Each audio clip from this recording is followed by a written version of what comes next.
अहम ख़बर आहे उबावड़ो खां आवाज़ टीवी रिपोर्टर जो क़त्ल, हिकु जवाबदार गिरफ़्तार करण जी दावा। एसएसपी घोटकी सुमेर नूर चना जी रौनती थाणे में प्रेस कॉन्फ्रेंस।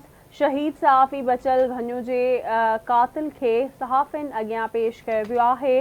सहाफ़ी के शहीद कंदड़ हिकु जवाबदार के गिरफ़्तार करे वरितो आहे। एसएसपी घोटकी जो इहो चवणु आहे। ॿियनि जवाबदारनि जी गिरफ़्तारी लाइ कमेटी जोड़ी वई आहे। एसएसपी घोटकी जो इहो चवणु आहे। अवां सां ख़बर शेयर कयूं पिया। उबावड़ो मां आवाज़ टीवी रिपोर्टर जो क़त्ल, हिकु जवाबदार गिरफ़्तार करण जी दावा। एसएसपी घोटकी सुमेर नूर चना जी रौनती थाणे में प्रेस कॉन्फ्रेंस। अवां खे अपडेट ॾेई रहिया आहियूं। शहीद सहाफ़ी बचल घुन्यो जे कातिलनि खे सहाफ़िन अॻियां पेश कयो वियो। सहाफ़ी खे शहीद कंदड़ हिकु जवाबदार खे गिरफ़्तार करे वरितो आहे। एसएसपी घोटकी जो चवणु आहे। ॿियनि जवाबदारनि जी गिरफ़्तारी लाइ कमेटी जोड़ी वई आहे। अवां खे अपडेट ॾेई रहिया आहियूं। उबावड़ो खां आवाज़ टीवी रिपोर्टर जो क़त्ल, हिकु जवाबदार गिरफ़्तार करण जी दावा थी आहे। एसएसपी घोटकी सुमेर नूर चना जी रौनती थाणे में प्रेस कॉन्फ्रेंस। शहीद सहाफ़ी बचल घुन्यो जे कातिल खे सहाफ़िन अॻियां पेश कयो वियो। अवां खे अपडेट कयूं। सहाफ़ी के शहीद कंदड़ हिकु जवाबदार के गिरफ़्तार करे वरितो आहे। एसएसपी घोटकी जो इहो चवणु आहे।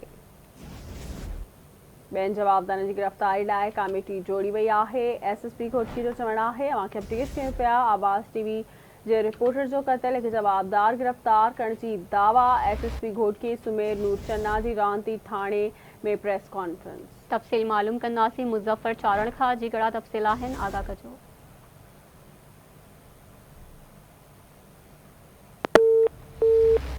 जी नाज़रीन, असांजो राब्तो न थी सघियो आहे। ख़बर शामिल कंदासीं। उबावड़ो खां आवाज़ टीवी रिपोर्टर जो क़त्ल, हिकु जवाबदार गिरफ़्तार करण जी दावा कई वई।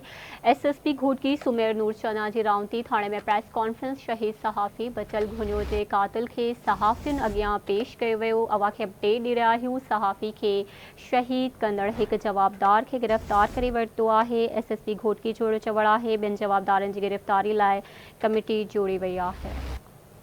अवां खे अपडेट कयूं पिया। उबावड़ो मां आवाज़ टीवी रिपोर्टर जो क़त्ल, हिकु जवाबदार गिरफ़्तार करण जी दावा।